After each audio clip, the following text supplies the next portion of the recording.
mbokk yi ñu ngi leen di nuyu di leen dalal jàmm ci plateau mi-journée bi fii ci Walf TV tey ñi ngi am mbégte di waxtaanee ndaje bi nga xam ni moo amoon talaata ji fële ca Paris président Afrique yu bëri nag nekkoon fa ñu waroon nag waxtaanee wàllum économie réewu Afrique yi gannaaw ba Covid 19 bi ñëwee jaxase lu bëri ngir waxtaanee loolu nag ñi ngi dalal Habib Ndaw mooy secrétaire exécutif bu observatoire de la qualité des services financiers ñu rattaché wu ci ministère des finances et du budget Habib ñu ngi lay nuyu. Pierre Edouard maa ngi lay sant di la fay ci gërëm bi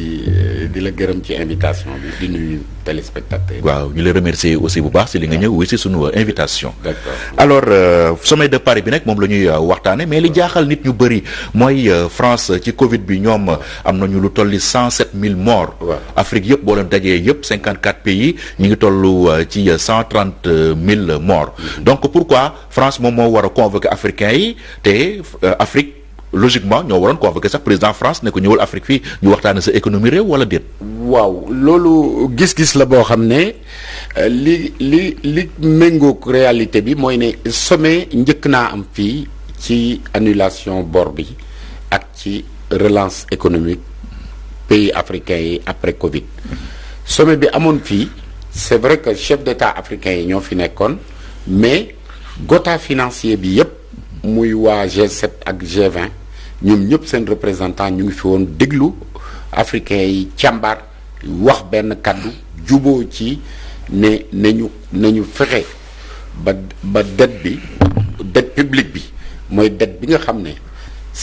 pays africains yi amel nañ ko yeneen pays occidentaux yi bokkul ak dette bi nga xam ne yi pays africains yi amel banque étrangère yi déedéet boobu président Macky Sall daf ne nañ ko restructurer wala ñu seet nu ñu koy oyofale mais dette bi nga xam ne pays amel na ko pays africains yi amel nañ ko pays occidentaux yi que ñu annuler ko loolu réunion bu amoon ci avril la woon ñu pare yépp togg yépp wax même voix bureau union africaine bi réunir élargir ko ci Sénégal ñu d'accord ci ne ñun benn baat la ñuy wax danañ dem seeti marché financier yi ci àddina bi bu ñu leen seetee ñu wax leen ne leen ñëwuñu fi pour ñaan ndimbal ñëwuñu fi pour ngeen jàppale ñu dañ fay ñëw pour ngeen accompagner ñu pour que ñun ñaari continent yépp ñu gis suñ bopp Chine itam gis ci boppam continent asiatique itam gis ci boppam ci naka ndax croissance yokku koom-koom ak ay opportunité léegi Afrique rek a ko dese bu mooyee Asie Afrique mooy continent bi nga xam ne booy ut koom-koom di ut ay débouché pour sa marché pour pays occidentaux yi Afrique moo leen dese président Macky Sall nag langage boobu la leen tenir daf na leen ñëwuma fi pour ngeen jàppale ñu dama fi ñëw pour ñu lënkaloo pour que croissance mondiale bi yépp reprendre parce que terrorisme bi ak Covid bi won nañu mbas mi ak terrorisme yi ñaari ay yooyu du yem ci bopp benn pays donc suñ ko bëggee jànkuwanteel dañuy lënkaloo bu ñu lënkaloo ñun yor nañ croissance yor nañ opportunité économique yor nañ jeunesse moyenne d'âge bi Afrique 19 ans la yor nañ matière première yor nañ ressource parce que li nit ñi xamul mooy ne Afrique rek moo am un commerce excédentaire vis-à-vis de la Chine yeneen pays yépp sont déficitaires vis-à-vis de la Chine lu muy tekki mooy ne Afrique rek moom li muy yóbbu Chine li muy jaay Chine moo ëpp li ko Chine di jaay ndax ressources minières yi cobalt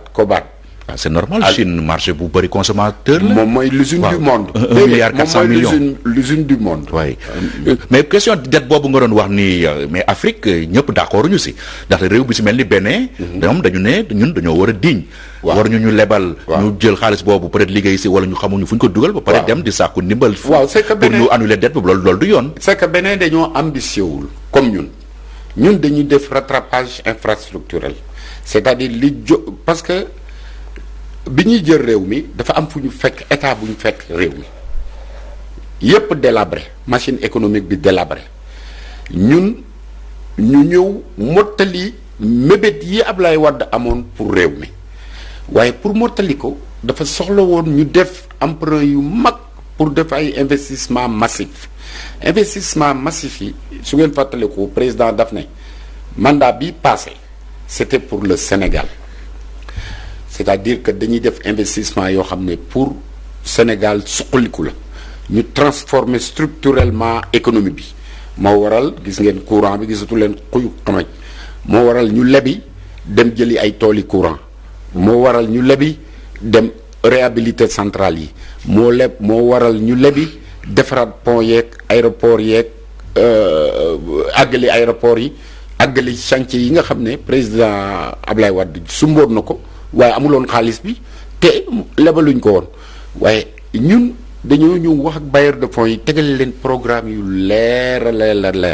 ñu commencé di ñu lebal bu métti avant même que pétrole feeñ fi muy 2014 bi pétrole bi feeñee ñoom ci seen bopp lebal lu ñu parce que am nañ pétrole mais dañu lebal parce que programme yi ñu leen di proposer ndax c'est des capitalistes programme yi ñu leen di proposer programme yu solide la yu fonds monétaire bali bu leb boobu nag musiba la ci réew mi ndaxte 2012 ba président Macky Sall di ñëw dette bi mi ngi tolloon ci 2000 milliards waaw jamono ji dette bi ëpp na 9000 milliards waaw donc pratiquement c'est 95% de notre PIB leb ci boppam te plafond bi 70% la waaw Amérique ñu nga ca ñoom seen bor sax mënuñu ko wax ñun am nañu ay ressources ñu koy fay ñun amuñu dara waaw si dañuy am nañu ay ressources moom kay dañ leen commencé exploiter muy pétrole bi zircon bi manganèse anacarde même affaire yi tool yi ak fer bi ñu am. loolu yëpp déjà avant pétrole boobu ngay wax avant muy génn sa jël nañ yëpp contrat yi jox ko tubaab bi. waaw mais loolu itam il faut nga comprendre que ne technologie bi muy laaj sëriñ bu mënu ko donc suñu milliardaires yi fii mënuñu def exploitation pétrolière yi 11 permis ñu ngi disponible ci marché bi permis de recherche booy def permis de recherche ci pétrole yow da ngay jël sa xaalis nga risqué ko presque 500 millions la par bés léegi yow soo ko risqué boo gisul dara comme li dal Total ñàkk nga Total perdre na 75 milliards dem na fay na 25 milliards ticket de bonus 25 millions de dollars ticket de bonus li ci des mu defoon investissement wër a wër ba ndekete teen bi ñu ko joxoon dafa ngacc donc kii def recherche. loolu dañ koy wax nii rek pour calmer nit ñi rek. mais non tubaab du dugal xaalisam noonu ci Mali. non déedéet c'est l'industrie du pétrole moo demee noonu l'industrie du pétrole da ngay ñëw jënd permis bi boo jëndee permis bi doo fay taxe doo fay dara nga jël sa xaalis dugal ci soo wëree di nga fay nag ticket d'entrée bañ jox la permis boo ñu la joxee permis bi nga commencé seet boo gisul sa affaire la boo gisee. ñu jàllaat ci beneen phase de négociation mooy exploration bi après exploration bi mu am exploitation mais bon pétrole indi ñu fi tey sommet moo ñu fi indi donc sommet bi. muy dette bi. waaw jóge ci 2000 milliards en 2012. waaw tey mu nekk ci plus de 9000 milliards. parce que li nga gis comme ay Ila Touba dettu Sénégal moom neex na on est à l'aise neex na fi ñu ko dugal. boo buggee àggali travaux aéroport de Dakar da nga koy leb. boo buggee tabax Ila Touba 413 milliards da nga koy leb soo buggee tabax réhabilité building administratif tabax sphère ministérielle yi da nga koy leb yi ma lay wax gum yëpp. building administratif dugal ci xaalis bu dul bu toll noonu ba pare. waaw parce que dem ñaajo bàyyi ko fi réhabilitation la woon déedéet demuñ ba jam ñaajo gouverner c'est prévoir maa ngi ñëw ci loolu. ministère yi ñu ko tabaxaloon ñoom ñëpp ñu ngi jëm ñaajo toog di. waaw waaye di louer foofu en plus. mais musuñu leen wax ne pour ministère yi la dañ koy réhabiliter. parce que dañ koy soxla ji dinaa ci ñëw soo jëlee bor bi centrale yi ñu jënd solaire yi ñu jënd dañ ko leb réhabilitation bi ñu def suñ centrale yi ba nga xam ne suñ centrale yi dina mën a jógee ci gaz to power nga xam ne léegi suñ gaz bi bu ñëwee centrale yépp gaz boobu koy alimenter soo xoolee parce que li ñu investir ci défense nationale bi parce que dañ nekk ci ceinture de feu xaalis bu bëri la dañ ko leb soo xoolee avion yi nga xam ne ñu ngi bëgg suñ flotte pour am suñ souveraineté avion yi nga xam ne Air Sénégal am na ko soo jëlee bateau yi jëm Casamance Diambogne et Aguène dañ ko leb. donc kon ñu daal dañuy leb rek Habib. amul dara ñun lu ñu mën a defal suñu bopp. mais déggoo li ma la expliquer leb ci boppam du gàcce ci état yi gën a mag ci àddina bi nee na la France lim leb ngi ci 114% PIBM ñun ñu ngi ci 64%.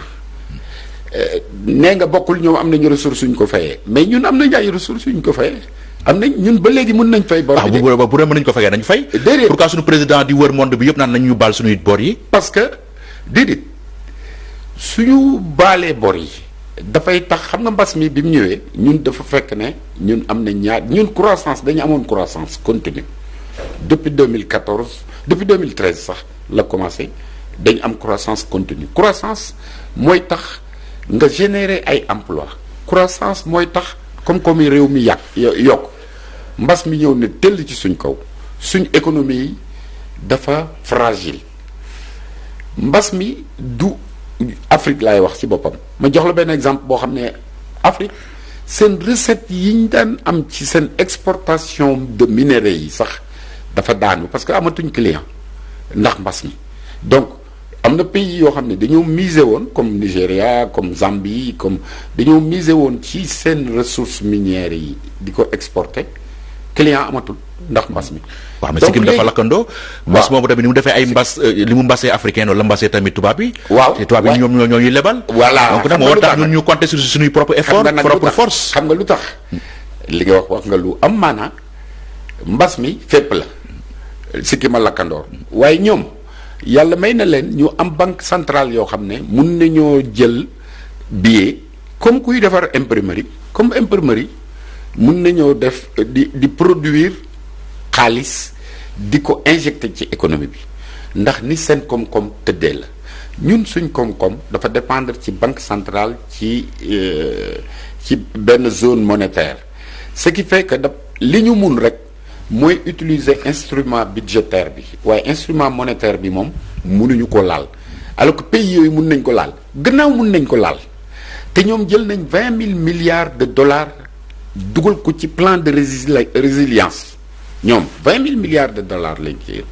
te comme ñoom bëgg nañ partenariat ak ñun moo tax ñu wax leen ne leen nañ annuler bii dette bu ñu annuler bii dette ñu danañ am ñun bouée de sauvetage parce que dette bi dafa ñuy day peese trop ci suñu budget bi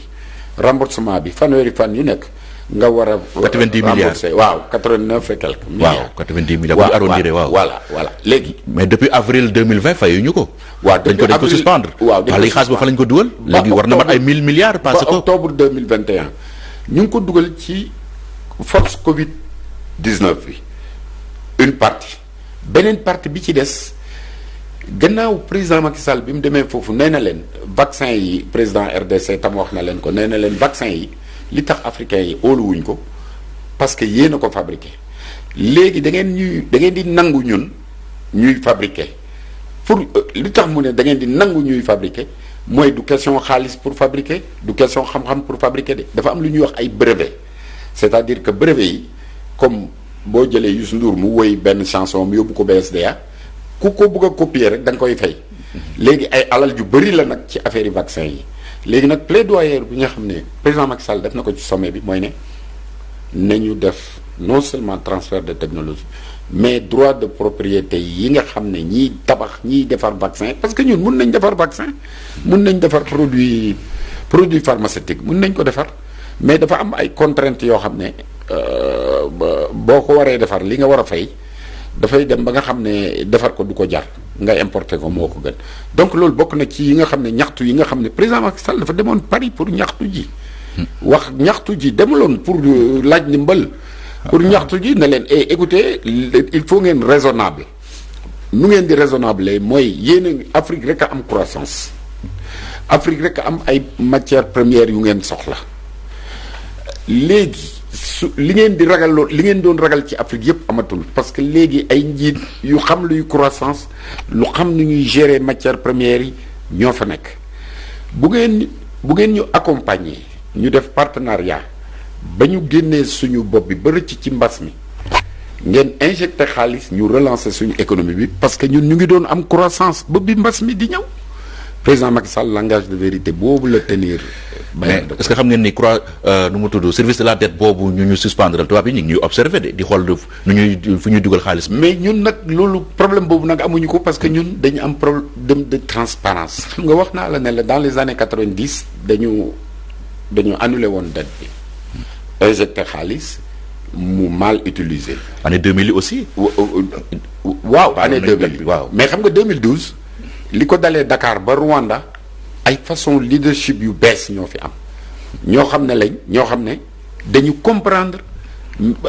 luy croissance dañoo comprendre nu ñuy gérer matière première pour jël exemple yi Sénégal code 98 bu pétrole bi dañ ko changé léegi intérêt Sénégal yi moom lañ jël en compte dans le nouveau code pétrolier pourtant au début président Macky Sall foire bu nekk dem na fa ubbi boutique pour jaay Sénégal ñu ne ko intéressé wuñu boobu mu ngi liggéey Petrosen foire bu ne dem na fa mais léegi yàlla def na ne nangul nañu ne ñun sax duñ pays pétrolier ñun loolu itam confusion la ñun pays gazier lañ parce que ay 125 000 barils jour foo xam ne pays bu mel ni Arabie Saoudite ñu ngi ci 4 millions et quelques de barils jour on est un pays gazier mais gaz bi ñu am c'est de grande qualité beneen bi mooy suñ situation géographique plus grand consommateur d'énergie au monde c'est les États-Unis ñun fii ak yooni États-Unis terroriste amu fi dara amu fi donc prime d'assurance yi du élevé et cetera. da ngay wax ni pour révélo Sénégalais yi la. non réalité laa wax parce que exploitation bi 2021 lañ ko prévoiroon finalement ñu repoussé waat ko ba 2023 te xamuñu sax digganteeg boo ak foofu lan mooy xewaat. waaw l'essentiel mooy xam nga c'est normal peuple yi di yàkkamti c'est normal mooy d'ailleurs damay saisir occasion bi pour wax xale yi li ñu yëngaloon fii ci fan yële ndax yàkkamti jaru ko xam nga lu tax jaru ko mi ngi mel ni sa papa am benn entreprise nga ne ko da nga may jël mu ne dinaa la jël mais dem ñii ma jëlagum nii xaaral ma liggéey ak ñoom nga mer toj kaas yi ci kër gi yëpp yow boo ko tojee sa papa dem jëndiwaat c'est exactement ça jaru ko na parents yi wax ak xale yi lu métti solution yi dana am lu tax solution yi dina am mooy ne jéego yi ñu teg pour am solution lañ nañu wax langage comme bi góor gu tedd gi nekk Touba li mu wax benn leader boo xam ne dafa yàkkamti àddina. yaa ngi versé aussi politique bi de. li mu ko wax ne ko jël réew wala utam réew taxul nga faar ba kenn taxul nga wax lu. loolu yéen politiciens yëpp la ko waxal ah. waaw mais wax na ko dëgg. waaw léegi Afrique ak li nga xam ne mooy Occident. est-ce que New Deal la ñu soxla wala plan Marshall. waaw différence bi nag xam nga plan Marshall États-Unis Alfred Marshall moom moo jël xaalis rek yóbbu directement pour jàppale Europe mu génn ci guerre bi pour mu am reconstruction New Deal bi c'est en 1933 kooku moom kooku moo njëkk mais New Deal bi Grande Dépression dafa amoon Grande Dépression bu amoon aux États-Unis léegi nag kii indi New Deal bi Franklin Roosevelt indi New Deal mais appellation yëpp lu ci mën a am mooy plan de sauvegarde mooy plan de sauvetage mooy plan de relance plan de résilience léegi ñu ooyee ko New Deal wala ñu ooyee ko plan Marshall c'est vrai que ñun plan Marshall lañ bëggoon mooy c'est-à-dire ñoom ñu jël xaalis rek xëpp ko fii ñu noosee ko. waaw mais su ñu noosee ko après mu jeex. loolu lañ bëggoon mais li gën a jàppandi. mooy New Deal mooy deal boo xam ne gagnant la mooy dafay rejoindre ab ne la président Macky Sall ak chef d'État yi dem noonu yépp day teg nañ de côté lépp luy aide te boo xoolee bu baax a baax xam nga Portugal Italie d'abord Portugal Espagne ñu nga fa woon ñu nga woon ci kii bi intéressé wu trop xam nga lu tax parce que ñoom immigration africaine bi foofu la ëppee moo tax sommet bi ñoom ñoo ci gën a farlu Japon mi ngi woon par visioconférence. Chine moo waroon gën a teew. Chine premier vice-président bi. moo ci bokk par visioconférence. waaw Chine 40% dette bi yëpp ñoom la. waaw 40% dette bi ñoom la. waaw ba pare te ñoom seen commerce ak Afrique Afrique moo excédentaire ci seen kaw donc Chine seen déploiement bi en Afrique deux façons la bu njëkk bi état bi moo daan ñëw di investir bu ñëwee li mu njëkk a def daf lay tabaxal sa besoin yi gis nga siège yi Union africaine bi nekk Addis Abeba Chine ko tabax. stade amitié. voilà daf lay actuel Léopold Sédar Senghor. waaw daf lay tabaxal ay hôtel tabaxal la arène nationale ak yooyu yëpp quoique arène nationale bi du don la wala ñaar yëpp la dañ ko leb. arène parce que yooyu y a un flou artistique si loolu. voilà ma leeral foofu bu ma donné l'occasion arène nationale bi ça a coûté 26 milliards 11 milliards yi ça a coûté 24 milliards pardon 11 milliards yi c'est don la 13 milliards yi prêt la sans intérêt léegi ci nomenclature budgétaire bi ñaari rubrique yooyu lañ koy dugal don la pour 11 milliards à hauteur de 11 milliards 13 milliards yi looloo indi confusion. et pourquoi ñoom ñu bind don de la République de Chine. waaw déedéet dañ ne aide de la République de Chine ils nous ont aidés mais nous leur devons 13 milliards sur l'arène nationale ñoom arène nationale bi ñun amal nañ leen ci 13 milliards Chine jox ñu ci don 11 milliards donc looloo tax ñoom binduñu su ma fàttalikoo liñ bind ci stade bi te nit ñi génne woon ko ci réseaux sociaux yu mooy aide de la Chine. waaw léegi loolu lu muy changer loolu. non don mooy lu ñu la may aide nag mooy lu ñu la jàppale am na différence jàppale fekk yow ndimbali jàppale na ci. est-ce que dañoo war a continuer si loolu rek Habib ñu ñuy dimbali rek ñun africains yi daal dañuy toog nii rek bu lambay ne rek ñaaw rek ñun ñuy dem si tubaab ñu lebal ñu xaalis. ñu ñëw xaalis ba jeex ñun ñu toogaat croiser les bras. non loolu incha allah dinañ ci génn xam nga lan la 3 siècles lañ souffrir de l'esclavage de la colonisation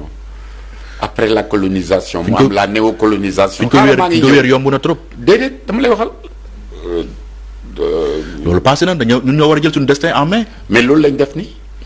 exactement loolu lañ nekk nii nag le nouveau leadership africain incarné par les leaders je ne parle pas de mon ami Macky Sall de mon président Macky Sall non je parle aussi des autres leaders africains ils essaient de prendre leur destin en main moo tax les négociations sont plus prolixes et sont mutuellement avantageuses aussi bien pour la partie occidentale. alors un mot rek ci politique sorti professeur Bathily bi dafa mel ni jaxase na leen de yéen mouvance présidentielle bi. waaw xam nga professeur Bathily intellectuel la mais dafa am benn problème bu ci am moom xaritam dëgg mooy Alpha Condé. te moom ak Alpha Condé musuloon a pardonné moom ak merewu ko mais le fait que Bathily nekkul président de la République donc depuis 2012 que président Macky Sall ñëw jël réew mi. Alpha Condé ak président Bathily ak professeur Bathily ñoom ñaar seen xol neexul parce que Alpha Condé dafa bëggoon bu jëlee Guinée xaritam professeur Bathily jël loolu mooy indi des fois. mais est-ce que nekkoo di chercher loin moom ay problème concret la mettre sur la table yi nañ analyser problème yooyu mu mettre sur la table au lieu que ñuy doom seeti feneen leneen. déedéet dama bëgg a wax ne y a un problème personnel d'abord. là y a un problème personnel boo xam ne. te pourtant le professeur Bathily bi mu buggee nekk président de la commission de l'UE président Macky Sall dafa dépensé na xaalis dépêché notre diplomatie pour que ñu jàppale ko mais concurrent bi moo ko gënoon a mieux placé sur la scène internationale c'est très rare que le Sénégal